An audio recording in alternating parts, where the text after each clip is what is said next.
Las temperaturas oscilarán entre los 10 y los 15 grados, y a lo largo del día podrían alcanzar. No hay ningún accidente que disfrutar del tráfico rodado, y sin marcharnos de Tennessee, les mostraremos la parte sur. Pasan ya 5 minutos de las 11, y tenemos noticias sobre el accidente, que ha estado causando problemas en la autopista sur. Durante la rueda de prensa, el vicecomisario del Partido Conservador comentó que una de las razones es la antigüedad de los dólares. Se han convertido en dólares digitales. Alguien tiene respuestas consistentes. Y construyó el puente de Brooklyn hace más de 25 años.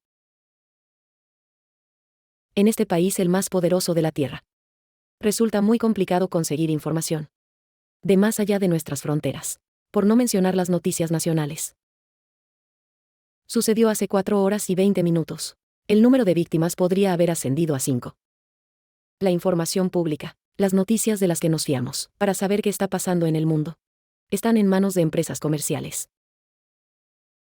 El presidente dice que el acuerdo de salud está cerrado, pero el apoyo que se recupera, las grandes corporaciones mediáticas como Time Warner, News Corporation o Disney, deciden qué es noticia, qué es noticiable y qué no lo es. Estamos en América. ¿Cuántos queréis pagar la hipoteca de vuestro vecino? La prensa tergiversa, filtra mentiras, inexactitudes. Tengo 900 canales en mi televisión, pero muchos son canales que, la verdad es que muchas novedades, de los famosos. Tenemos mucho que contarles de Ana Mira que humilde. El espectador estadounidense recibe mucha más información sobre escándalos sexuales y famosos de Hollywood que sobre economía y medio ambiente. Está todo pensado, gobernadora. ¿Cuándo fue la última vez que estuvo en Wendy? Si se tomó un batido, que nadie se equivoque. El objetivo es controlar las ideas y la imaginación de la gente. Les interesa contar. Están presionados para hablar bien del presidente. Con otras palabras, sí editaban mis reportajes, pero rechazaban las historias más críticas. Vivimos una profunda crisis de la democracia. No puedes censurar discursos y desear una sociedad libre. Esto es lo que suele pasar con los medios de comunicación privados. Hay historias que nunca saldrán en la radio, en los periódicos o en la televisión. Un choque entre dos mundos. Grandes cadenas privadas, cuyo objetivo es obtener la atención pública, a cambio de beneficios, contra los defensores de la verdad, la libertad y la democracia. Eso ha sido todo por hoy.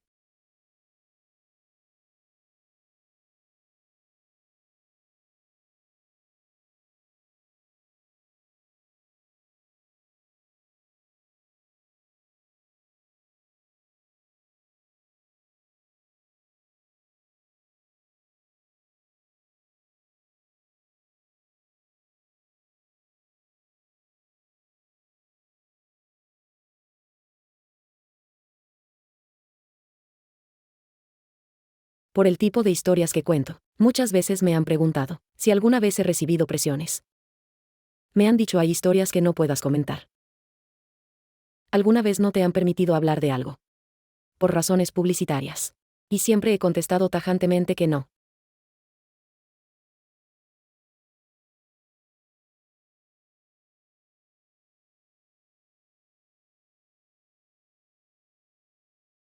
Dos décadas después del final de la guerra de Vietnam, Estados Unidos levantó el embargo comercial contra Vietnam, y la corresponsal de la CBS, Roberta Baskin, decidió investigar a una empresa privada por usar mercados laborales más baratos. El punto de partida era que Nike estaba subcontratando fábricas al otro lado del planeta. Pero no vigilaban de cerca cómo se elaboraban allí los zapatos. Solicité investigar aquello. En agosto de 1996, Roberta Baskin y un equipo de la CBS se desplazaron a Vietnam para investigar las fábricas de Nike. Pudimos echar un vistazo a través del hueco de la cerradura, pero nos prohibieron la entrada. No. Una de las cosas que más me sorprendió fue descubrir que la palabra Nike se había convertido en un verbo. Nike era sinónimo de explotar a los empleados. Se habían dado casos de abusos físicos, de mujeres a las que tapaban la boca para que no hablaran mientras trabajaban. 15 mujeres fueron golpeadas varias veces, en la cara y en el cuello, con una zapatilla deportiva Nike.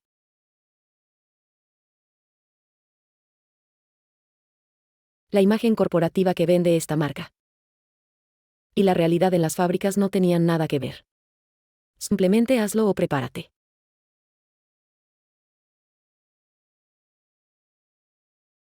El reportaje de Roberta Baskin sobre los abusos de Nike fue retransmitido por la CBS en todo Estados Unidos. A la CBS le encantó, y lo presentó a los galardones más prestigiosos. Lo que más me gustó fue que el teléfono empezó a sonar inesperadamente.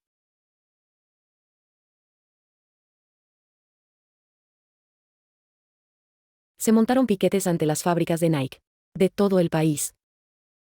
Los estudiantes organizaron boicots en los campus. Me di cuenta de que el reportaje había calado. Los abusos laborales de Nike se filtraron a todos los medios. Y el gigante del calzado dio un paso al frente para frenar las consecuencias. No explotamos a la gente en nuestras fábricas. Y nunca lo hemos hecho. Tras la respuesta de Nike, la CBS encargó a Roberta Baskin que siguiera el caso. En colaboración con un grupo vietnamita, defensor de los trabajadores. El trabajo de Roberta se centraba, sobre todo en el castigo físico. Nosotros añadimos otros problemas, al abordar el tema de los salarios y los horarios de trabajo.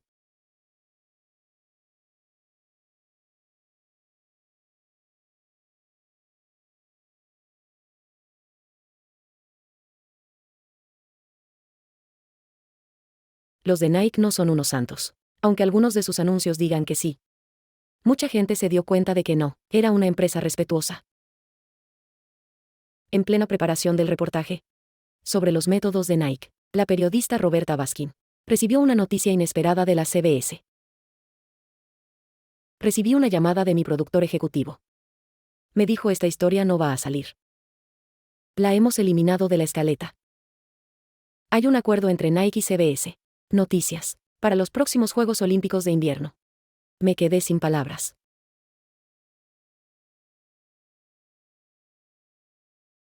La CBS estaba pagando mucho dinero por los derechos de emisión. Así que les interesaba contar con patrocinadores comerciales que invirtieran cantidades importantes.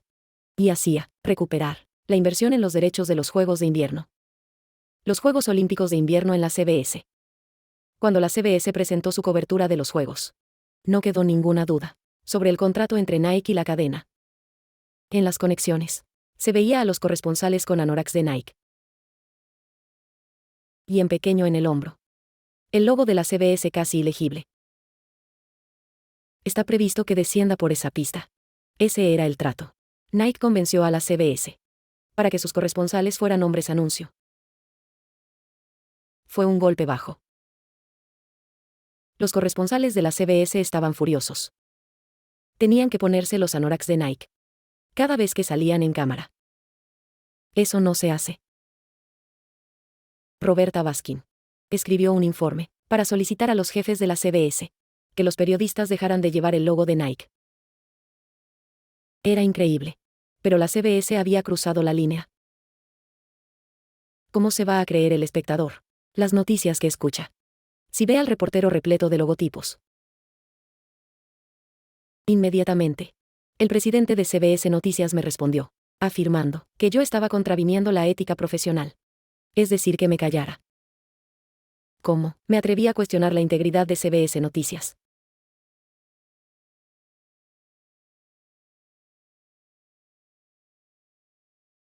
Tras cuestionar el acuerdo con Nike, Roberta Baskin perdió su puesto como corresponsal jefe de CBS Noticias. No fue el típico cambio de destino. También rebajaron sus responsabilidades. Le estaban mandando un mensaje.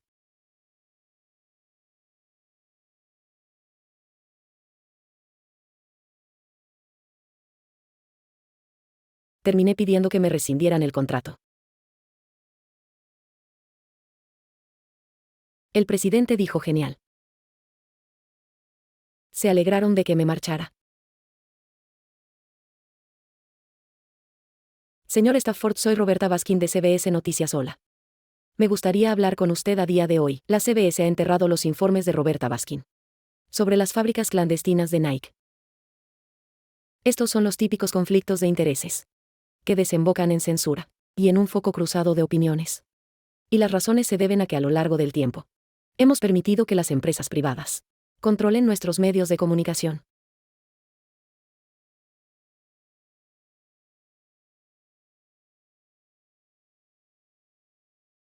Hoy en día los medios de comunicación están controlados por un puñado de empresas privadas, contradiciendo así los ideales de este país.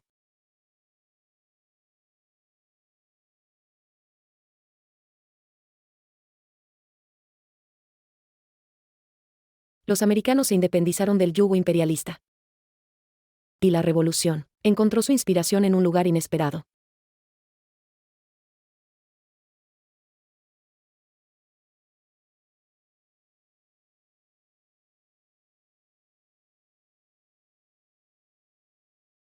Podríamos decir que Estados Unidos fue fundado, en cierto modo, por un periodista, Tom Paine, que instó a los estadounidenses a que se rebelaran contra los británicos, supuestamente invencibles.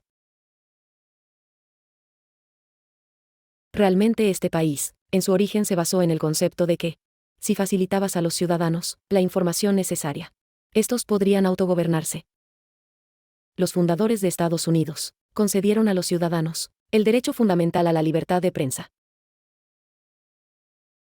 La revolución de la libertad de información.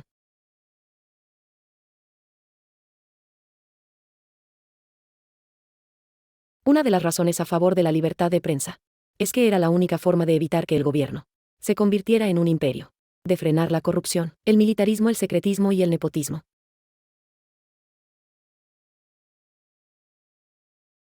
Esa es la razón de que el periodismo sea la única profesión protegida explícitamente por nuestra Constitución. Porque con nuestras preguntas podemos mantener en vereda a los que ostentan el poder.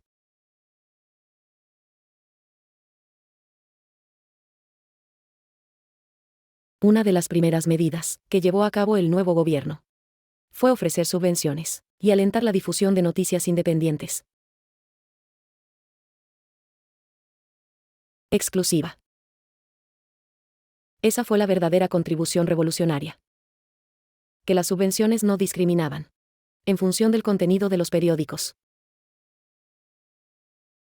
El movimiento abolicionista no empezó en el Congreso, sino en esos periódicos distribuidos gratuitamente. Ahí empezamos a abordar los pecados básicos del experimento estadounidense. En resumen, la información es poder. La información nos hace libres, porque cuando se está informado, se tiene capacidad de decisión. Hoy el enfoque, originario de la independencia periodística de Estados Unidos, ha quedado profundamente alterado. La sociedad se interrelaciona a través de los medios de comunicación. Gracias a ellos conocemos el mundo que nos rodea. La interacción pública queda muy coartada. Porque hay muchas cosas que los ciudadanos de una sociedad democrática necesitan saber, pero que a los medios de comunicación privados no les interesa contar.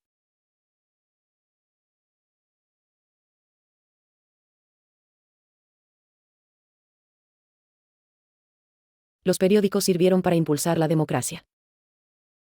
El nacimiento de los medios de comunicación de masas fue la gran esperanza del siglo XX. Si ahora consideramos que Google y Facebook son muy importantes, imaginemos cómo sería en su día poder escuchar en un pueblo de Kansas una emisión de Nueva York. Y ahora nos desplazamos hasta el Teatro Music Box. Debemos tener fe. No deben alarmarnos los rumores ni las conjeturas. Juntos no fracasaremos. La gente pareció entender que el control sobre aquel medio lograría cierto poder social. Empezó a llover dinero, procedente de las campañas publicitarias. Y los canales privados presionaron al Congreso para utilizar esos beneficios como la base de la radiodifusión nacional. Aquello era de propiedad pública. Y muchos estadounidenses protestaron. Porque no querían que aquellas extraordinarias ondas quedaran en manos de intereses comerciales privados, basados en la publicidad. En 1934 el Congreso aprobó la Ley de Comunicación, convirtiendo así a la radiodifusión estadounidense del futuro en un sistema con ánimo de lucro. La NBC, la CBS, la ABC. Todos estos imperios se construyeron sobre el don gratuito de los derechos. De monopolio había un extraordinario e incomprensible estado de bienestar privado.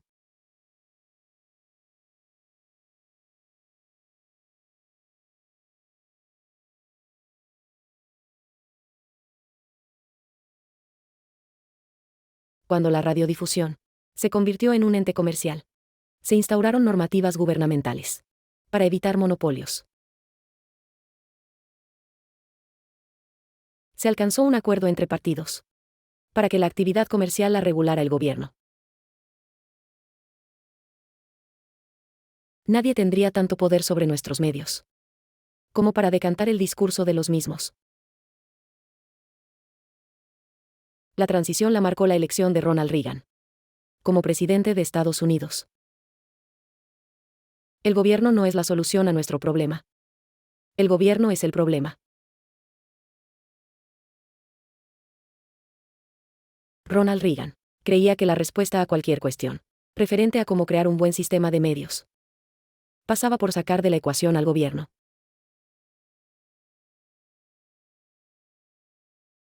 Con el fin de reestructurar el control sobre los medios, Reagan eliminó las normativas. Mandaremos a los osos a hibernar permanentemente. Y soltaremos a los toros.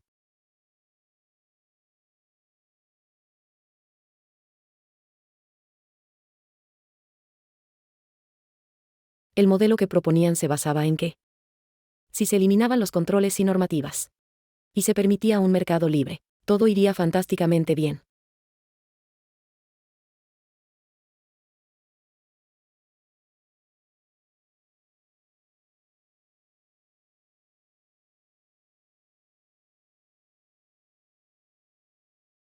En realidad, esto permite que unos pocos gigantes privados lo engullan todo. Estos grupos de comunicación no consideran que el periodismo sea crucial para el funcionamiento de una democracia. Su prioridad es obtener beneficios.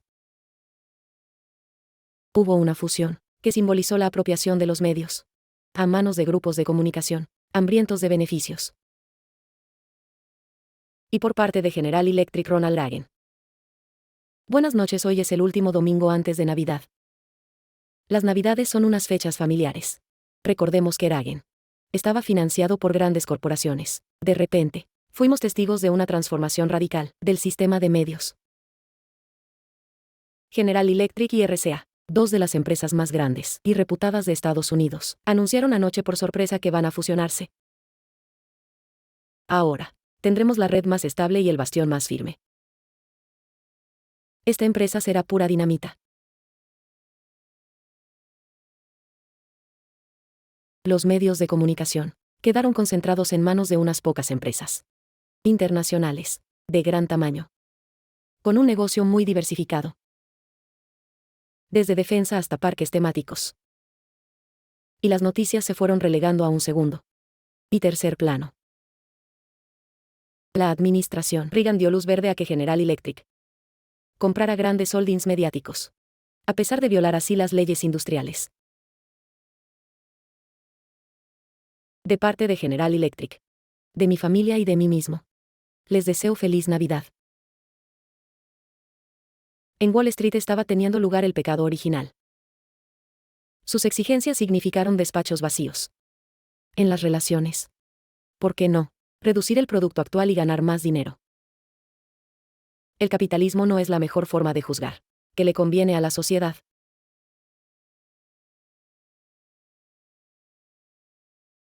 Cuando el director general dio su último discurso, supe que había llegado el momento de irse.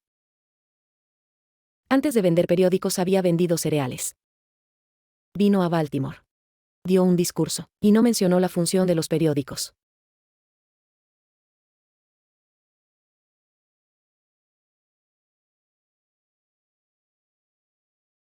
Estamos en una etapa en la que los periodistas, que no tengan los ojos vendados, comprenderán que el poder de la empresa privada les ha impedido realizar su trabajo, como es debido.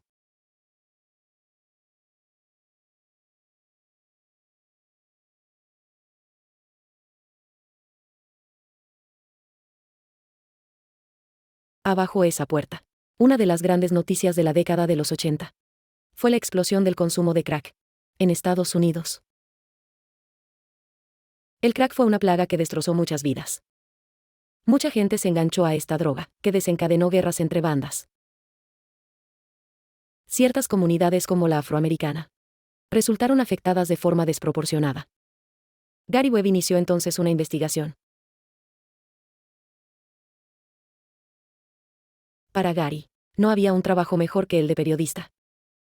La única fuerza independiente de la sociedad, para establecer la verdad. Centró sus primeros pasos en los nicaragüenses, que estaban en el negocio de la droga, pero a los que nadie metía en la cárcel. Un material interesante para un periodista. Su investigación sobre los proveedores de crack de Los Ángeles lo condujo a una guerra, subvencionada por Estados Unidos, 10 años antes, en Centroamérica. La administración Reagan quería tomar la iniciativa para acabar con los comunistas de todo el mundo. El presidente Reagan autorizó a la CIA a que gastara cientos de millones de dólares para construir, apoyar y dirigir a la contra frente a los sandinistas de Nicaragua. Moralmente son como nuestros padres fundadores. No podemos darles la espalda. Patrocinar la violencia en un pequeño país centroamericano era mucho más importante que evitar que las drogas siguieran entrando en nuestras ciudades y comunidades.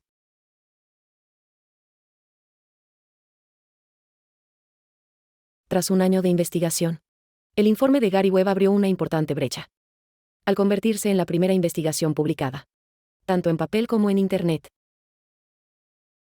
Por eso, porque apareció online. Aunque el San José Mercury News es considerado un periódico regional, esta historia acaparó la atención de todo el país, e incluso del mundo entero. Está todo disponible online, las cintas de la agencia antidroga, los informes del FBI y los documentos legales. Si se analiza su investigación, sus movimientos y sus pistas, se ve que se empeñó en contrastar la información. En noviembre de 1997, su página web recibía 1 millón de visitas al día. Gracias que se está comentando en la calle. Que si hemos oído lo de la CIA. Pues sí lo hemos oído y lo hemos visto. Y ahora pasaremos con la CIA a la defensiva. Y los ciudadanos exigiendo respuestas. Los principales periódicos nacionales entraron de lleno en la polémica. El San José Mercury News, al estar en Silicon Valley, desafiaba la función de dique, asumida por periódicos como el New York Times, Los Angeles Times o el Washington Post.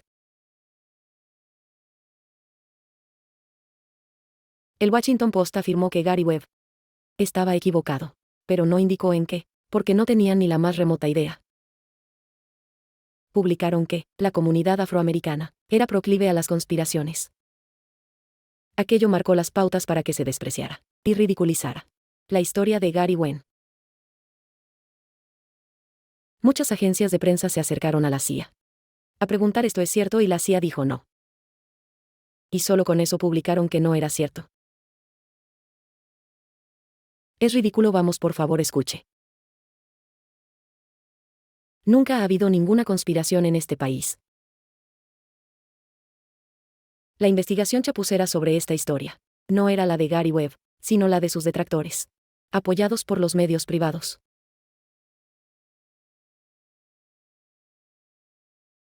Un día tomé algo con un cargo importante del periódico Los Angeles Times, y le pregunté por lo del crack. Me dijo: en este edificio ha habido reuniones para no dejar que alguien de San José, California, se lleve el premio Pulitzer.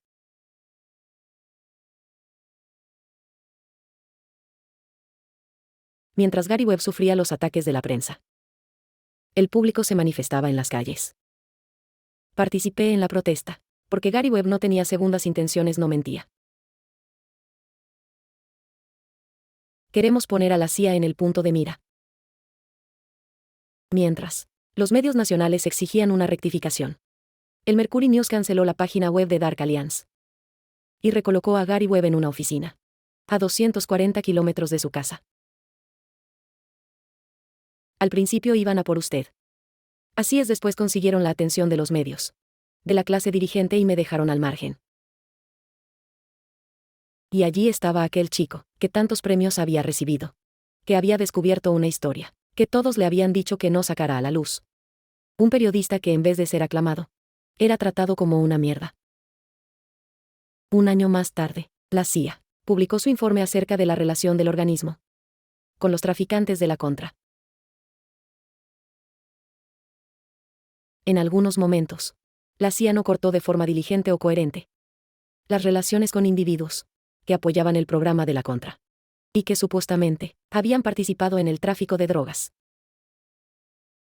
Si se profundiza de verdad en el informe, vemos que había un doble problema: que el gobierno estaba al tanto de todo y que la contra era más responsable del tráfico y la hacía más culpable de mirar hacia otro lado, de lo que sugería Gary Webb. El informe de la CIA sobre su relación con los traficantes de la contra puso en bandeja a los medios la posibilidad de reivindicar la investigación de Gary Webb. El New York Times entonó un mea culpa.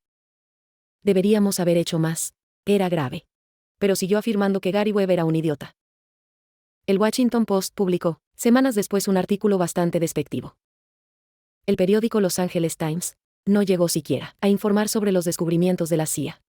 Es decir, que aunque se demostró que Gary tenía razón, se le sigue considerando como un friki que se equivocó. Cuando hacía una entrevista de trabajo le preguntaba: ¿no escribió usted Alianza Oscura? Y ahí se terminaba la entrevista. Ya no pudo seguir viviendo del periodismo, y eso acabó con él. Se sintió incapaz de encontrar trabajo. Y un día cogió la pistola de su padre. Firmó un certificado para su cremación. Y se suicidó. Si tengo que soportar las críticas por airear la complicidad del gobierno con el tráfico de drogas, que así sea, estoy orgulloso de haberlo hecho. Y lo volvería a hacer con los ojos cerrados.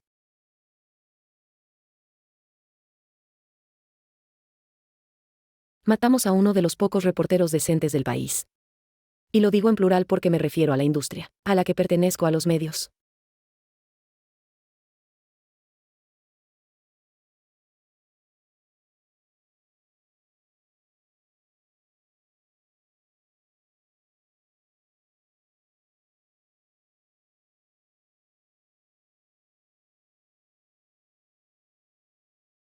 Con la llegada de la revolución tecnológica, el Congreso empezó a redactar una nueva legislación para los medios.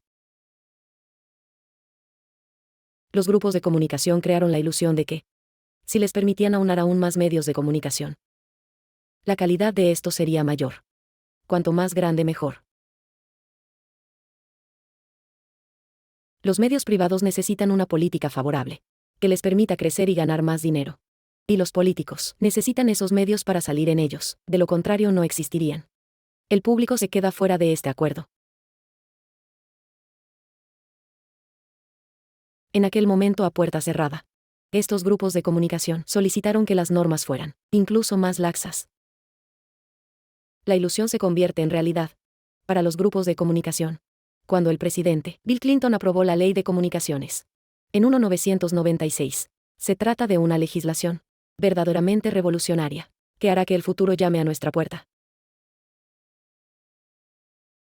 Esta ley de telecomunicaciones dio luz verde a los grupos de comunicación para absorber todas las emisoras que quisieran. Tras la ley de telecomunicaciones, se produjo una oleada de fusiones en la industria de los medios.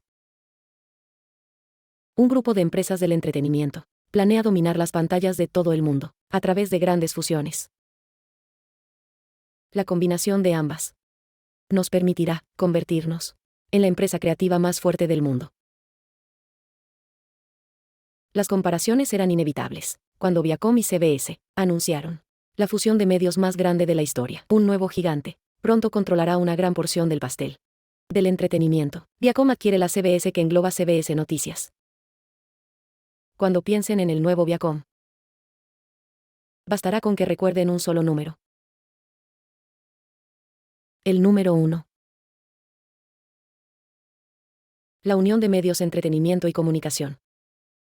En cuanto a las telecomunicaciones, el proveedor de Internet más grande del mundo se fusiona con la empresa de medios y entretenimiento más grande del mundo.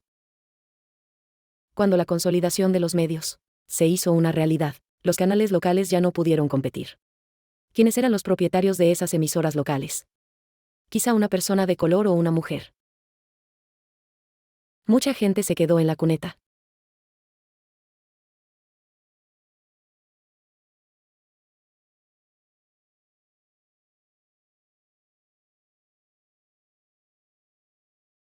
Hemos aniquilado los canales locales para servir a los intereses privados.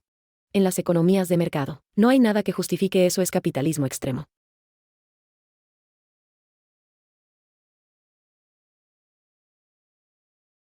En esta era de alta tecnología, con televisiones de alta definición y radios digitales, recibimos solo información estática. Un velo de distorsión, mentiras y tergiversaciones que empañan la realidad.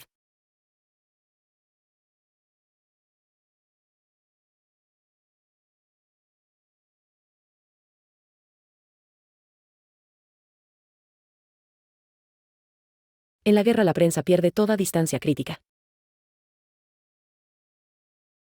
Los periodistas se consideran ante todo patriotas. Así pues lo que hacen es diseminar propaganda.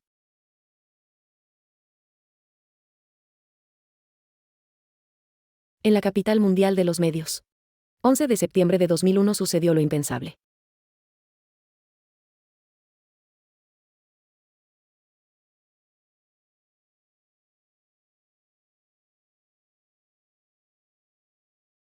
Quienes han derribado estos edificios pronto tendrán noticias nuestras. Los ataques terroristas del 11 de septiembre, aunque terriblemente trágicos, resultaron casi una bendición para la administración Bush, ya que les puso en bandeja el pretexto que buscaban para invadir Irak. La administración Bush recurrió a los servicios de inteligencia para vincular a Saddam Hussein con 11S. No olvidemos que no se trata de un proceso inductivo, sino deductivo. Se decide ir a la guerra y luego buscar una justificación. Eso fue exactamente lo que pasó. Yo dirigí tropas en Irak, y no teníamos ninguna información. A falta de pruebas que implicaran a Saddam Hussein, los atentados empezaron a aparecer, desertores iraquíes, con exclusivas para canales estadounidenses. Había un iraquí, Anan Hassan Said al-Haderi, que afirmaba tener pruebas de la existencia de armas de destrucción masiva biológicas, nucleares y de otros tipos. También dijo que bajo el palacio principal de Saddam había instalaciones nucleares secretas, que parecían pozos de agua. Insistió con firmeza en que Saddam estaba almacenando armas de destrucción masiva. Saddam intenta adquirir armas nucleares. Entre otras fuentes, tenemos información de primera mano, de desertores iraquíes. Sabemos dónde están alrededor de Tikrit y Bagdad. Al este, al oeste, al sur o al norte. El éxito de su campaña de propaganda dependería de un único canal de noticias. Lo vi todo desde dentro. Crearon un escenario e infiltraron periodistas entre el público. Se creyeron toda la mierda que les dijeron. El periódico New York Times es el líder de la opinión intelectual y política de Estados Unidos, e intenta ganarse la confianza del gobierno, de formas inimaginables, como intentando acallar a los servicios de inteligencia. Que he leído en el New York Times hoy, directores del New York Times, quiero la verdad del New York Times. Saddam podría tener armas nucleares. Se puede convertir en un hongo atómico. La pistola humeante podría llegar en forma de hongo atómico.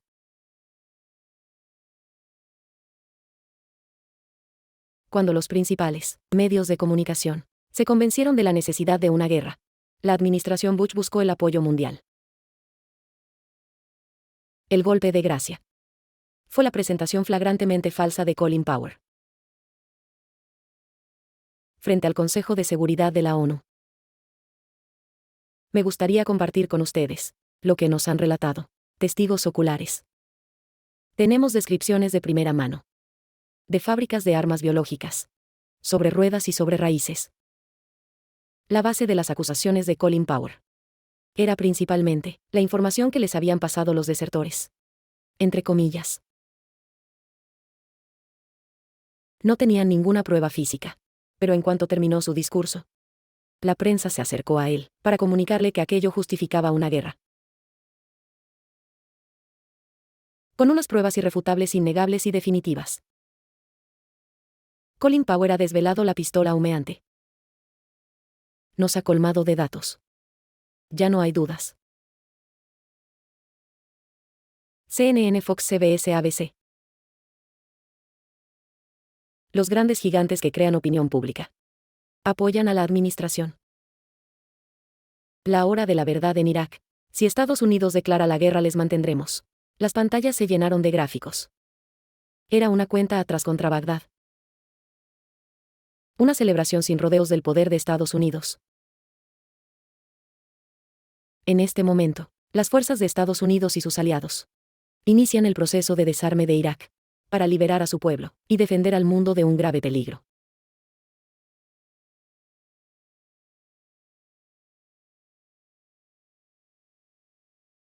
Tras la caída de Saddam, el desertor de Link, al-Haderi tenía por fin la oportunidad de mostrar al mundo que la guerra estaba justificada.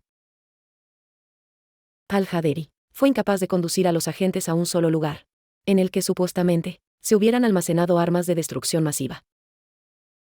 Los medios se creyeron, a pies juntillas, que la guerra estaba justificada.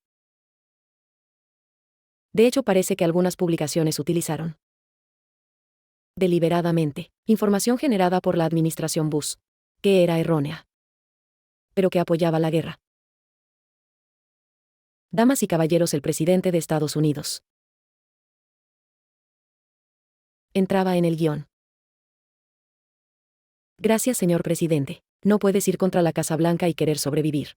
Estás acabado. April. ¿Tenías una pregunta o te he sorprendido? Si la tengo bien. No me sorprende. En Washington, son expertos en dejar de lado a quienes van en contra de la opinión general. Dejan de invitarte a las fiestas.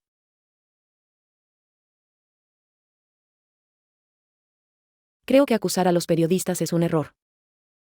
La culpa la tienen los de arriba, que son responsables de la conducta de las personas que trabajan para ellos.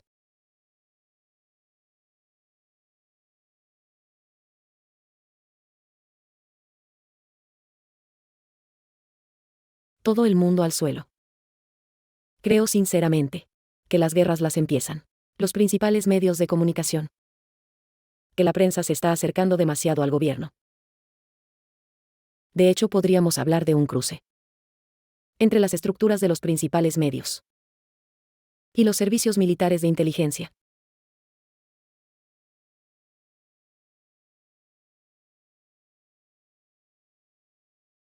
La consecuencia son los miles de soldados inocentes, estadounidenses y británicos muertos en Irak. Muertos por una mentira muy frágil que, sin embargo, no pudo ver la luz en los grandes canales de noticias.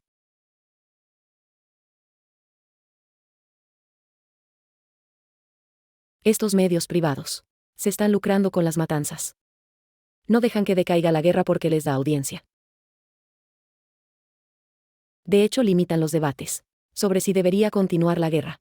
Si muestran debates entre un general y un coronel, o entre un republicano y un demócrata, ambos a favor de la guerra. Pero la mayoría de los espectadores no se identifica con eso, porque están en contra de la guerra.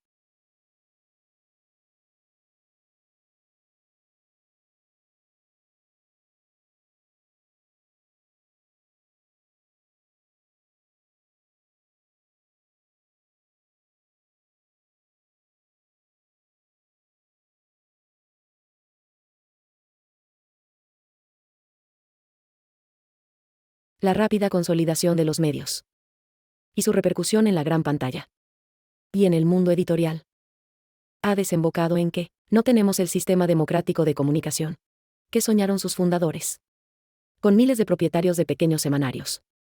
Ya no existe Tom Paine, sino Rupert Murdoch.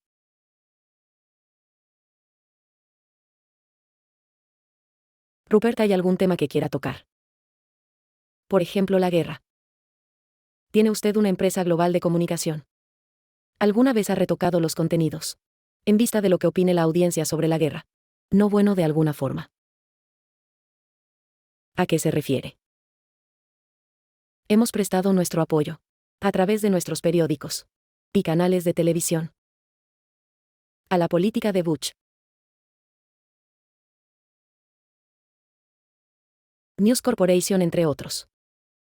Ha absorbido casi todos los periódicos independientes de Estados Unidos. Dar preferencia a los negocios y a los intereses políticos. Es un enfoque peligroso.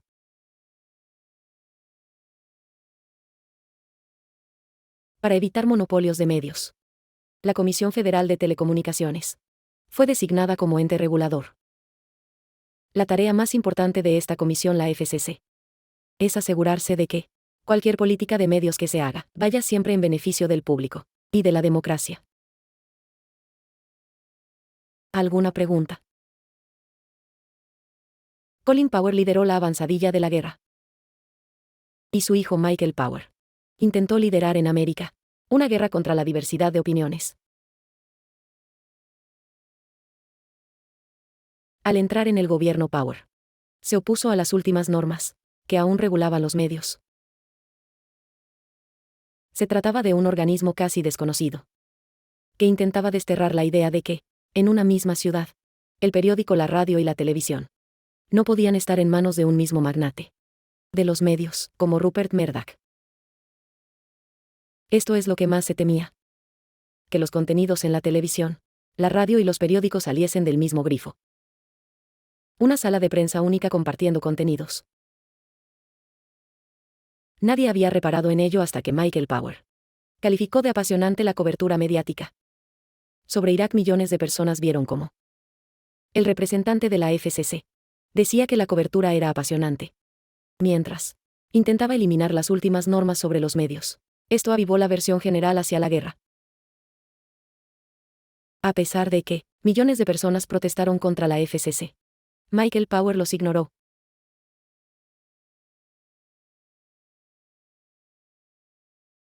Incluso cuando la gente dijo: FCC, somos la audiencia y no queremos esto, la FCC hizo caso omiso y dio prioridad a lo que querían las grandes corporaciones. Con media victoria en el bolsillo, los gigantes mediáticos expresaron públicamente su agradecimiento. Fue asombroso. Same Restone de Viacom dijo en varias ocasiones: a mi empresa le conviene tener a un republicano en la Casa Blanca. Y por eso apoyo la candidatura de Bush.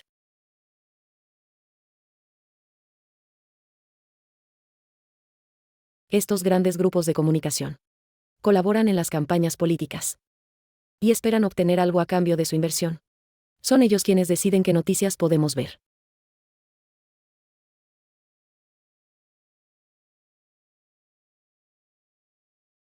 Hay una conclusión ineludible que debemos alcanzar. Si aspiramos a una sociedad mejor,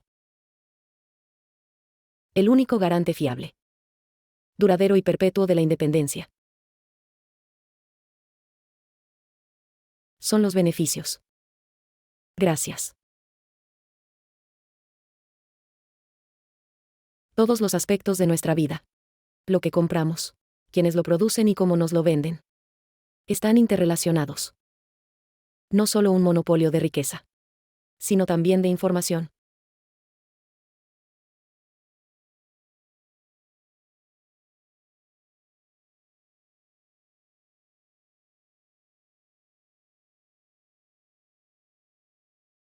En 2007, cuando la FCC estaba revisando la normativa mediática, la gente dio un paso al frente. Millones de personas escribieron al Congreso y a la FCC. Y crearon foros de miles de personas, de los que nunca se habló. En ellos, afirmaban que un magnate no podía poseer la radio, la televisión y la prensa de una misma ciudad. Fue un ejemplo de movilización pública para oponer resistencia. Con el nuevo presidente Kevin Martin, la FCC anunció audiencias públicas en varias ciudades para abordar la cuestión de la propiedad de los medios.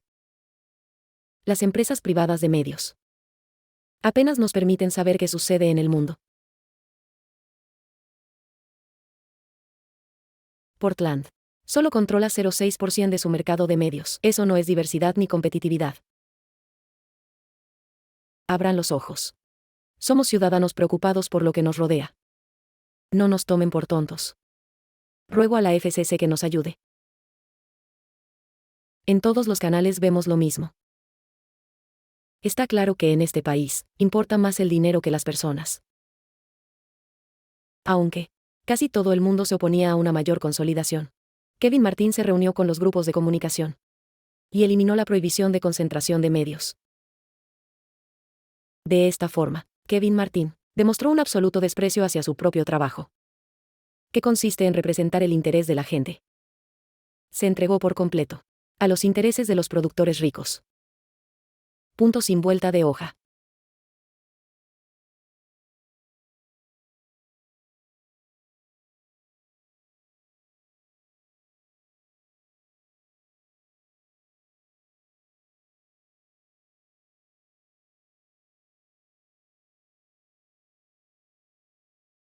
Creo que a quienes controlan los medios les gustaría que fuéramos consumidores sin cerebro, y no una nación de ciudadanos activos y curiosos.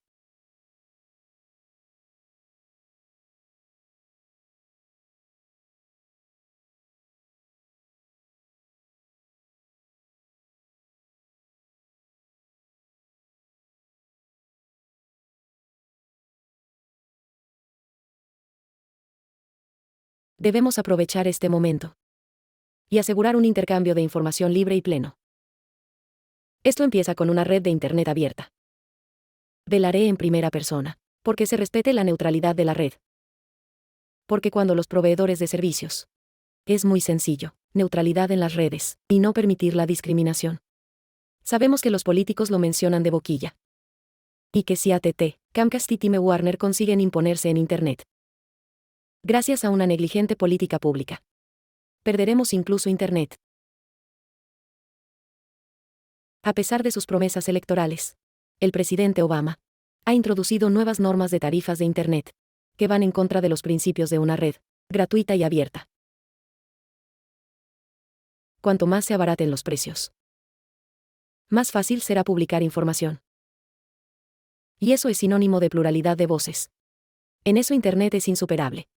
Wikileaks ha publicado mucha información sobre la guerra, sobre los ejércitos, su comportamiento, los servicios de inteligencia. Y esa información suele sorprender al público porque ha vivido en una mentira. Ahora dispara. Nos hemos excedido en lo que es aceptable publicar. Se debería frenar a Julian Assange. En eso estamos. Macron le llama terrorista tecnológico. Por lo de los papeles del Pentágono. Creo que es un terrorista tecnológico. Olvidándonos de lo del Pentágono.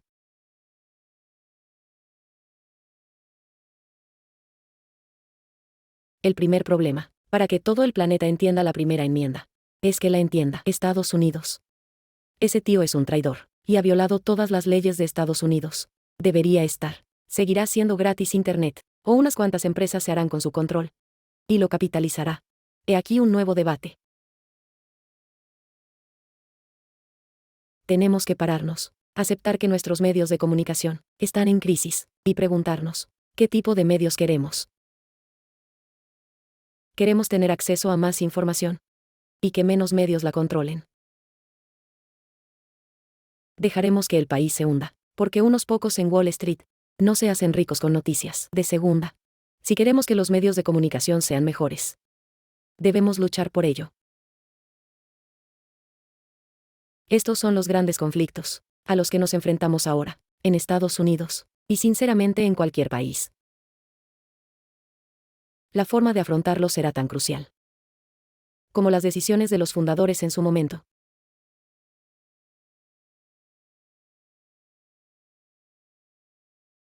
Se trata de acordar entre todos qué tipo de decisiones queremos que se tomen en nuestro nombre.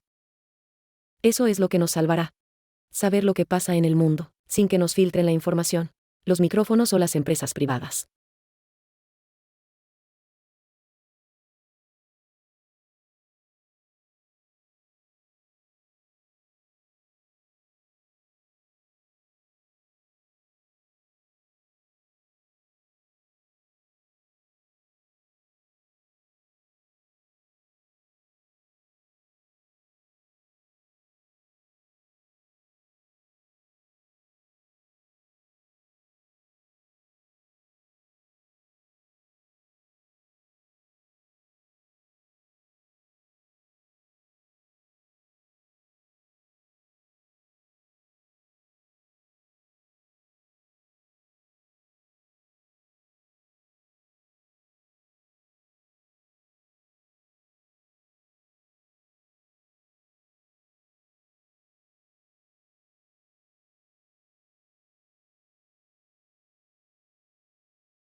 Mis hijos podrían perder todo esto.